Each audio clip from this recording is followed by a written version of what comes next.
How to unpin a video on TikTok. Hi everyone, I'm here to assist you today without any delay. Let's jump right in. First, open TikTok on your device. Then click on Profile at the bottom right corner of your screen. After you're in the Profile section here, you'll find the pinned video. Click on the pinned video you want to unpin. Then click on the three dots on the right side. Here, click on Unpin. After you click on Unpin in here, the video will be unpinned. If you reload the profile, you will not find the video pinned in your profile.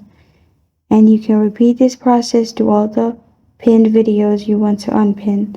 This is how to unpin a video on TikTok. Thank you for joining me today. If this video helps you out, please leave a like and subscribe for more. Got a question or want to suggest a topic? Comment below. Thank you for watching.